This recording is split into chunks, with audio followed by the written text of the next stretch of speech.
पाकिस्तान मादनी वसाइल से किस कदर माला माल है, इस बात का अंदाज़ा यहाँ से लगाया जा सकता है कि पाकिस्तान सोने के ज़खायर रखने वाला 10वां मुल्क है और तांबे के ज़खायर रखने वाला 13वां मुल्क है, और जबकि नमक के ज़खायर रखने वाला दुनिया भर में दूसरा नंबर है पाकिस्तान का। तो वहीं अगर बात की जाए कोयले की भी, तो पाकिस्तान दूसरे नंबर पर है। और mineral exploration and development organisation के मुताबिक पाकिस्तान में $6 ट्रिलियन मालियत की मादनियात मौजूद है। जबकि हमने गुज़श्ता कुछ अरसे से देख रहे हैं पाकिस्तान को मुआशी सरगर्मियों के हवाले से काफ़ी मुश्किलात का सामना भी रहा है, और अब एक नई उम्मीद पैदा हुई है और रियासत में मुआशी बैसाखियाँ तोड़ने का भी फैसला कर लिया गया है।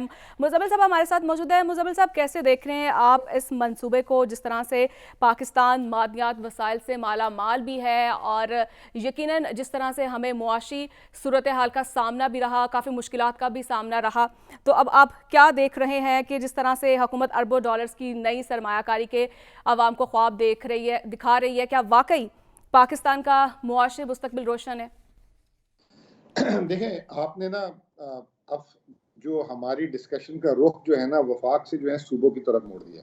क्योंकि ये जो आपने बात की मादनी वसाइल जी। की, जो हमारी ज़राई वसाइल की, जो हमारे पास सोने के ज़खायर, ये तमाम के तमाम जो है ये सूबों के अंदर है।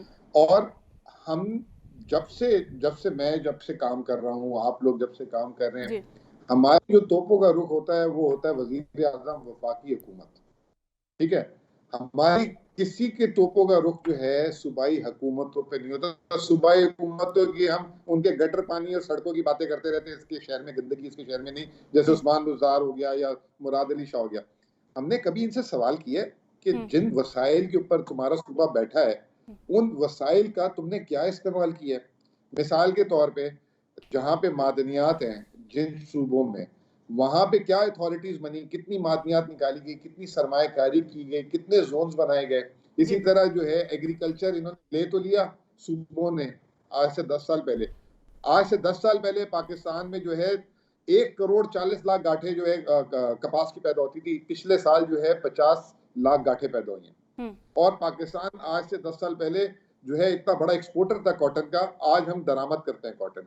इसी तरीके से गंदम की भी मिसाल ले लें तो ये जो एक चीज बनी है ना SIFC, मैं सिर्फ इसको एक पॉइंट से सपोर्ट करूंगा, बाकी किसी पॉइंट से मेरा इख्तिलाफ है कि निजी सेक्टर को आना चाहिए, सरकारी सेक्टर को कारोबार में नहीं आना चाहिए।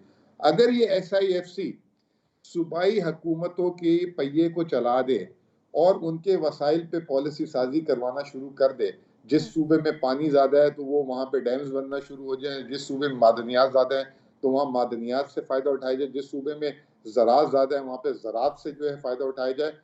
और दूसरी चीज, ये जो अभी टैक्स की बात की है, इससे मुंसलिक करें। आपका सारा का सारा टैक्स वफाकी हुकूमत जमा करती है। ये जो नीचे टैक्स नहीं लग रहा वो सूबों की वजह से नहीं लग रहा। आपको पता है, मैं जिस सूबे कराची में रहता हूँ, उस शहर में रहता हूँ, पूरे सिंध का 95% प्रोविंशियल सेल्स टैक्स कराची से आता है, बाकी लगता ही नहीं है। हैदराबाद के पीछे लगता ही नहीं है। पूरे सूबे में प्रॉपर्टी टैक्स, जो जमीन का टैक्स, इतनी बड़ी बड़ी जराई जमीन को छोड़ें, लोगों के महलात बने हुए हैं, बड़े बड़े घर बने हुए हैं। लेकिन शहबाज ज़ैदी साहब तो ये भी तो कह रहे हैं ना कि सिंध में ज़राई इनकम टैक्स डेवलपमेंट के हवाले से कोई ऐसा वहां पर है ही नहीं है, कोई सिस्टम ही नहीं है। सिंध में नहीं, तो पूरे वहां सूबों पर भी में। तो सवालिया निशान बनता है।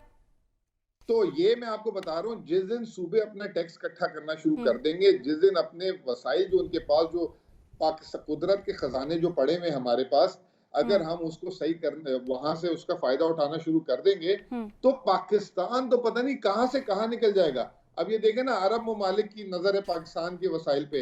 मैं एयरपोर्ट कहता हूँ अच्छा है, दे दें, पाकिस्तानी नहीं संभाल सकते। लेकिन अगर अरब ममालिक जिनकी खुद ज़राअत में एक्सपीरियंस नहीं है और वो पाकिस्तान के लैंड, ज़राई लैंड से जो है फायदा उठा सकते हैं, तो हम कितने सोचें कि निकम्मे हैं। और जो हमारी सूबाई हुकूमतें कितना नुकसान पहुंचा रही हैं। हमारा ही मार्बल, हमारी ही खाल जो यहाँ से हम भेजते हैं लेदर बाहर, हम बेचते हैं किलो के हिसाब से, बाहर वो जो है एक पर्स जो है हजारों डॉलर में बेचते हैं। हम कोई सनत नहीं बनाते, हम उससे वसाइल नहीं पैदा करते, कोई बस डर ये कि हमारी सूबे में आके कोई कब्जा ना कर ले। अब आपको याद होगा पिछली हुकूमत में एक बंदल आइलैंड की बात हुई थी कराची में, समुद्र के साथ एक बहुत ही खूबसूरत, पूरी दुनिया की उस पर नजर है कि ये बन जाता है तो दूसरा दुबई बन जाएगा। वफाकी हुकूमत ने इनिशिएट लिया, इधर से जो है सिंध हुकूमत आ गई, ये सिंध के लोगों की वो है, सिंध की वो है ना, खुद एक ईंट लगाई ना दूसरों को लगाने दी। ये हमारे मसले, जब तक हम इससे बाहर नहीं निकलेंगे, एक सूबा कहता है डैम बनेगा तो मेरे सूबे में मसला हो जाएगा, दूसरा सूबा क्या कहता है, SIFC अगर इस पे काम कर लेगी तो आप देखेंगे ये मुल्क चेंज हो जाएगा, ये मुल्क बहुत ऊपर निकल सकता है। लेकिन मसला ये कि हम सूबों पे अपनी तोपों की रुख नहीं रखते, हम सूबों को अहमियत नहीं देते, और आज जो पाकिस्तान में करप्शन का मरकज है वो सूबे हैं। इतनी करप्शन है सूबों में। हम तो एक वफाकी वजीर की छोटी मोटी, इसने यूं कर दिया वो कर दिया, छोटी मोटी तो नहीं, वो भी बड़े बड़े हाथ लगते हैं।